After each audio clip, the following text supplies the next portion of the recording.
दिव्य तेजमयो देवाः महावीरो महाबला ज्ञान गुण भक्ति संगमो श्री हनुमते नमो नमः। जय हनुमान संकट मोचन जय हनुमान। जय हनुमान संकट मोचन जय हनुमान। केसरी नंदन तिहु जगवंदन अंजनी सुत बलधारी। केसरी नंदन तिहु जगवंदन अंजनी सुत बलधारी। संकट मोचन नाम तुम्हारा संकट मोचन नाम तुम्हारा हर संकट पे भारी। जय हनुमान संकट मोचन जय हनुमान। जय हनुमान संकट मोचन जय हनुमान। संकट उसके निकट न आवे ले जो शरण तुम्हारी। संकट उसके निकट न आवे ले जो शरण तुम्हारी। संकट मोचन नाम तुम्हारा संकट मोचन नाम तुम्हारा हर संकट पे भारी। जय हनुमान संकट मोचन जय हनुमान। जय हनुमान संकट मोचन जय हनुमान।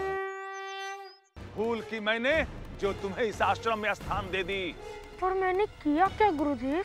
प्रश्न मत करो हनुमान, प्रश्न मत करो। हमें तो उस हनुमान की चिंता है जो काल बनकर हम पर टूट पड़ता है और हम प्राण बचाकर भागते हैं।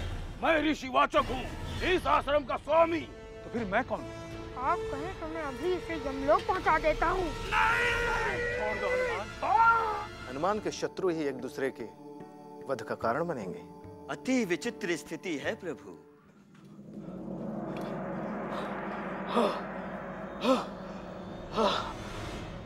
क्यों आ गए? कर दिया वध उसका? बस एक चूक हो गई भैया, वरना आज अवश्य उसका वध हो ही जाता। किंतु उसका वध मैं ही करूंगा। कैसी चूक हो गई तुझसे? मैं उसका वध करने ही वाला था कि ऋषिवाचक वहां पहुंचे। अच्छा, यानी तुम ऋषिवाचक से डर गए। ऋषि से कौन डरता है भैया? मैं तो उनके सामने उसका वध करना नहीं चाहता था। इसका अर्थ ये हुआ कि तुमने उस बालक पे दया कर दी। दया नहीं की है, उसे थोड़ा समय दिया है। तुम्हें क्या हुआ? अरे ये क्यों नहीं कहते कि उस बालक ने तुझ पे दया कर दिया, वरना आज तेरा वध हो जाता। तुम्हें जो सोचना है सोच लीजिए भैया, जो सत्य था मैंने कह दिया। सत्य क्या है मुझे अच्छी तरह ज्ञात है दुदुम्बी। तुम तो ऐसे कह रहे हो जैसे तुमने वहाँ सब कुछ देखा है। हाँ, मैं तुझे देख रहा था। तू गया था वहाँ उस ऋषिवाचक की भेष में। तुमने उस बालक की गला उठाने की कोशिश की, फिर तूने कटार से प्रहार करने की चेष्टा की, लेकिन तुम कुछ नहीं कर सके। क्या तुम मुझे देख रहे थे? अब और किसी प्रमाण की आवश्यकता है तुझे?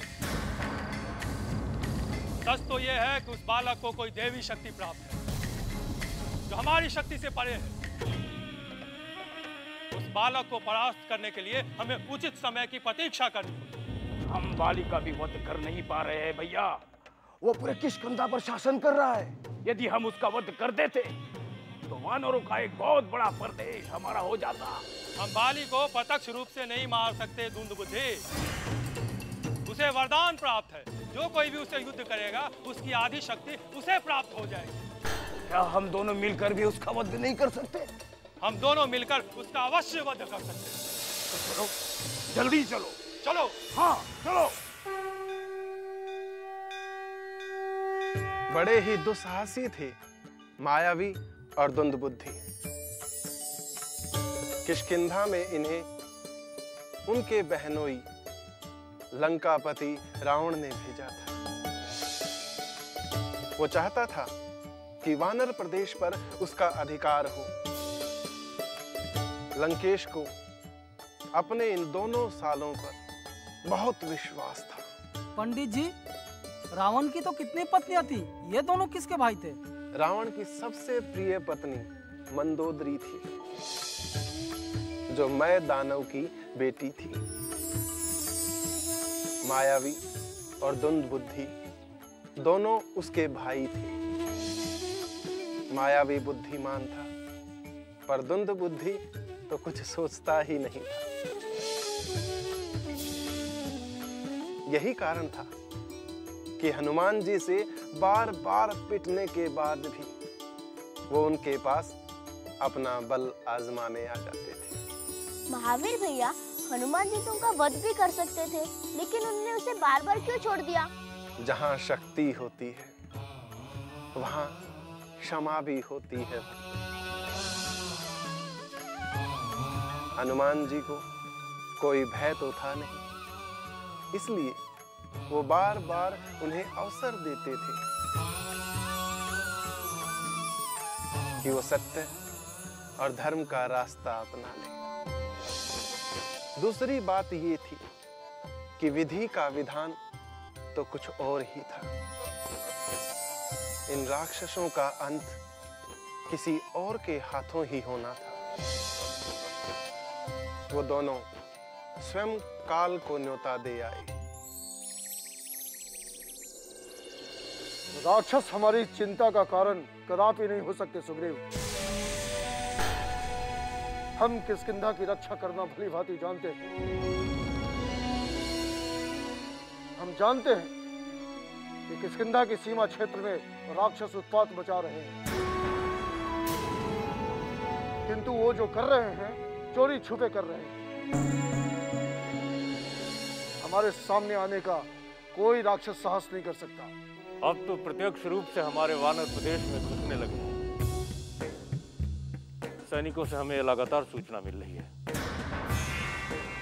और अब तक उन्होंने हमारे कई सैनिकों को मार भी दिया है।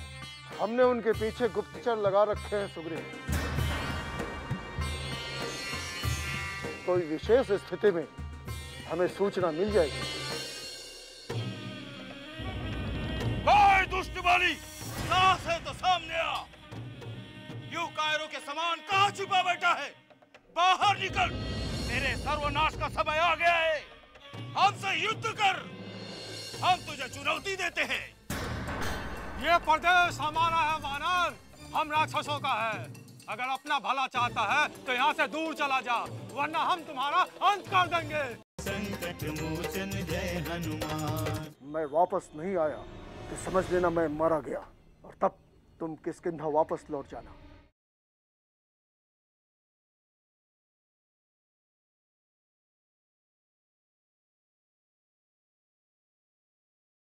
संकट मोचन जय हनुमान।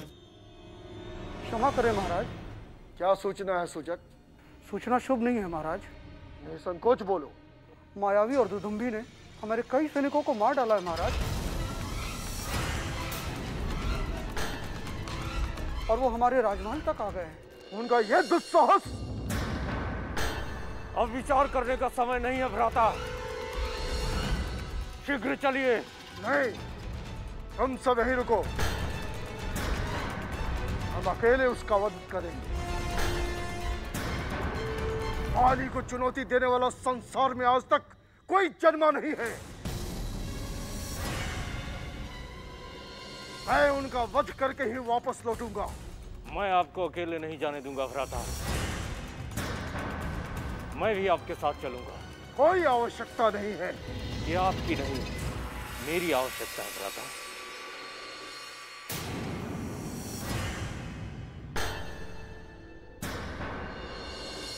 ठीक है, चलो।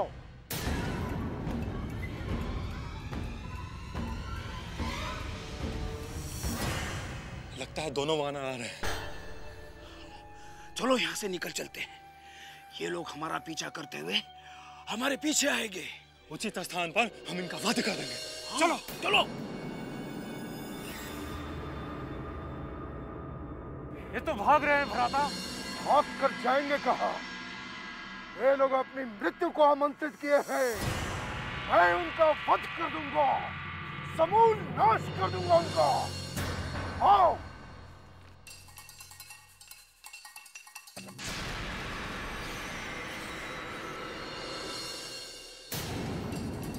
हम लोग गुफा में चलते हैं। अगर वो गुफा में आ गए तो जीवित नहीं बचेंगे। हम उन्हें गुफा में ही मार डालेंगे। ठीक कहता है, चलो चलो।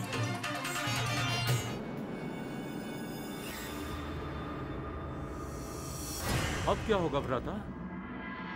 हम एक बार जो सोच लेते उसे अधूरा नहीं छोड़ते सुग्रीव।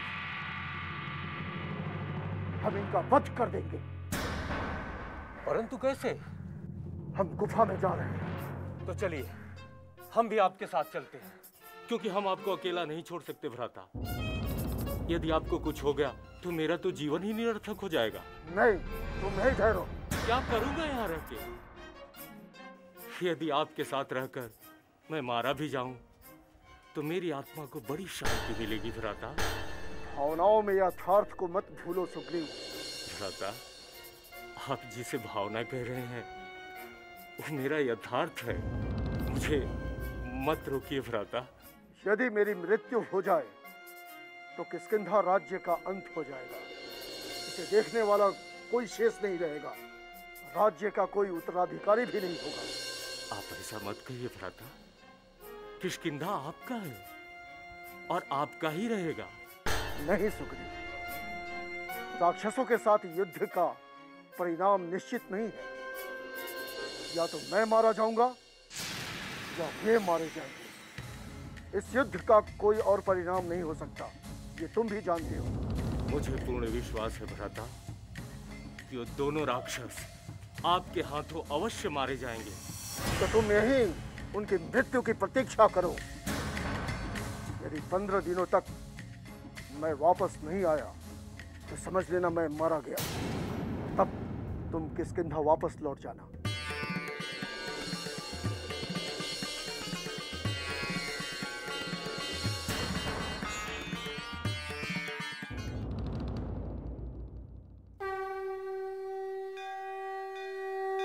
भक्तों,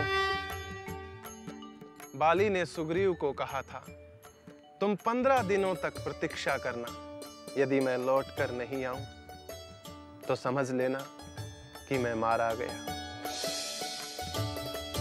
किंतु सुग्रीव ने पूरे 1 महीने तक प्रतीक्षा की। गुफा के अंदर से चीखने चिल्लाने की आवाजें आती रही। एक दिन गुफा से खून की धारा बाहर निकली। सुग्रीव की हालत खराब होने लगी। वो समझ गया कि उसका भाई मारा गया। अब उसकी प्रतीक्षा करने का कोई मतलब नहीं।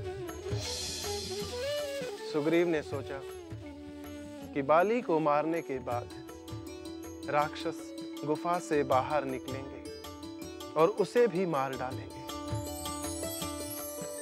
भाई के वियोग में आंसू बहाता उसने गुफा के द्वार पर एक बड़ा सा पत्थर रख दिया और भाई के कहे अनुसार किष्किंधा का राजपाट संभाल लिया। किंतु कुछ दिनों बाद ऋषि वाचक को सूचना मिली। संकट मोचन जय हनुमान। ये अतिथिशाला पत्थरों से बनेगी। यह कार्य मैं अकेला ही कर दूंगा।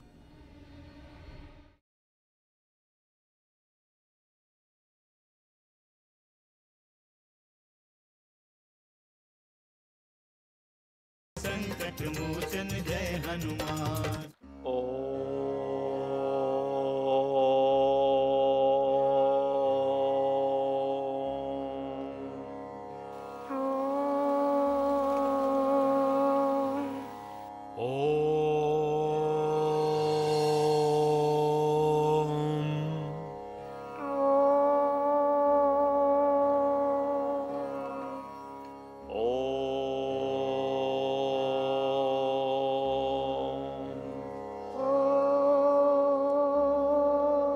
प्रणाम गुरुदेव।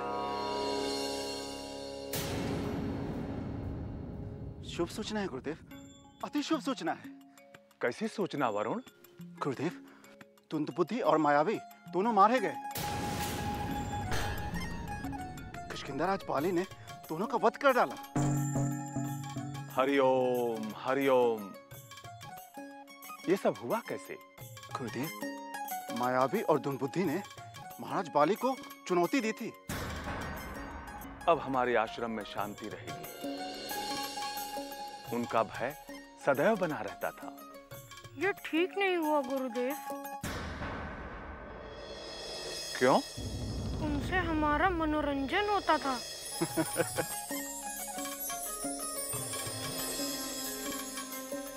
हनुमान, यहाँ तुम्हारा मनोरंजन होता था, पर उनके ऊपर क्या बीती होगी जिनके पास तुम्हारे जैसा वीर हनुमान नहीं है। वे अपनी रक्षा कैसे करते होंगे? दोनों राक्षसों ने न जाने कितने आश्रम उजाड़ दिए, न जाने कितने ऋषियों का वध कर दिया। गुरुदेव, आज तो उत्सव का दिन है। यदि आप आज्ञा दे तो। नहीं, हम उत्सव नहीं मनाएंगे, अपितु किसी शुभ कार्य का आरंभ करेंगे। कौन सा शुभ कार्य गुरुदेव? हनुमान, बहुत दिनों से मैं इस आश्रम की अतिथिशाला के संबंध में सोच रहा था। क्यों ना आज हम उसकी नींव डाल दें? जब तक वो अतिथिशाला रहेगी, तब तक आज का दिन याद रहेगा। गुरुदेव, इसके लिए हमें क्या करना होगा? ये अतिथिशाला पत्थरों से बनेगी। तुम सबको उचित मात्रा में पत्थर लाना होगा। यह कार्य मैं अकेला ही कर दूंगा। नहीं, ये कार्य आपसी सहयोग से होगा। तुम सब साथ मिलकर ये कार्य करोगे। तो मैं अभी जाता हूँ गुरुदेव। जैसी आज्ञा गुरुदेव।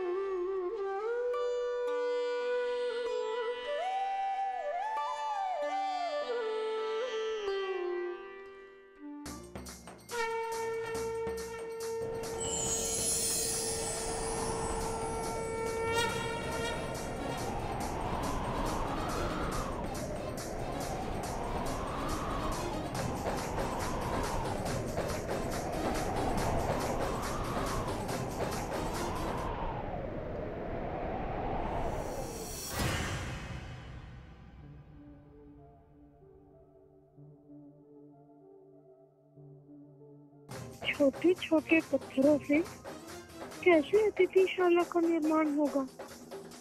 तभी गुरु भ्राता एक एक पत्थर ढोने में थक जाएंगे। क्यों ना मैं एक बड़ा चट्टान ही ले चलूं? कुछ ही चट्टानों में अतिथिशाला बन जाएगा।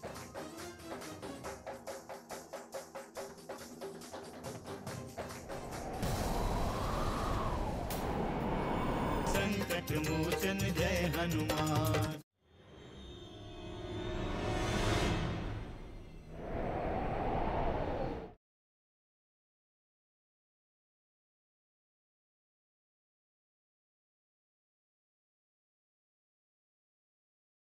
संकट मोचन जय हनुमान।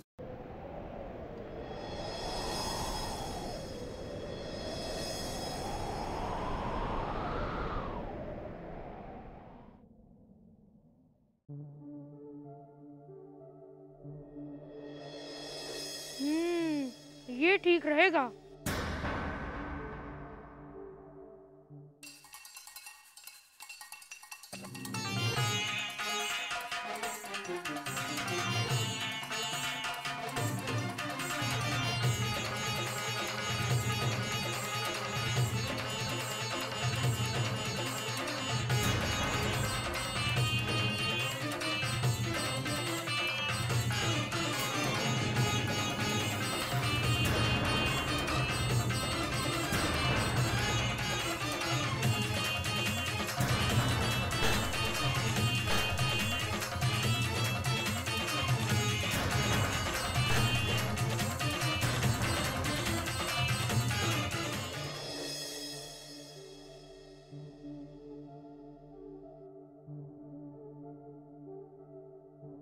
बच्चों, पत्थरों को वहां रख दो।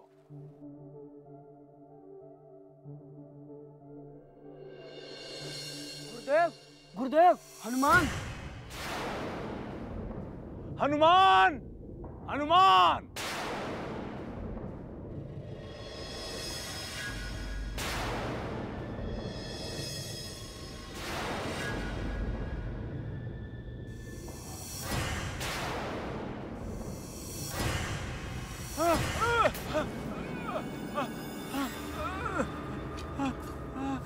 रुकिए गुरुदेव।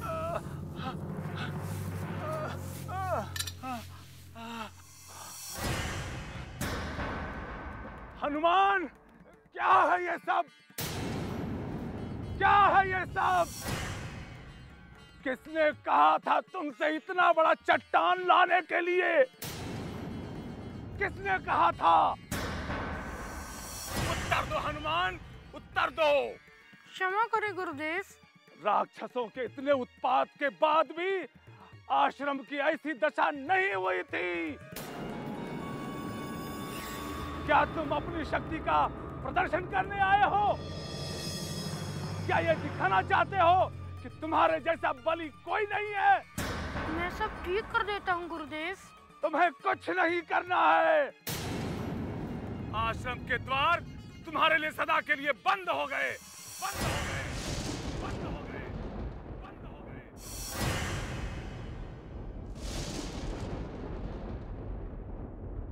बता देना महाराज केसरी से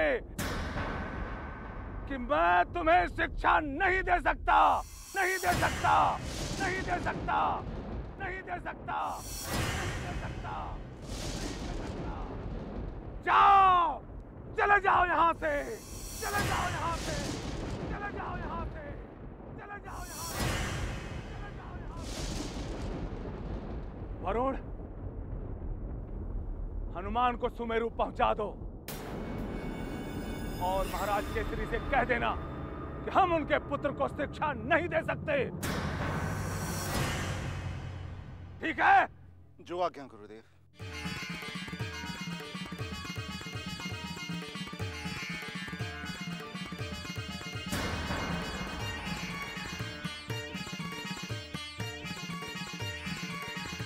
हनुमान,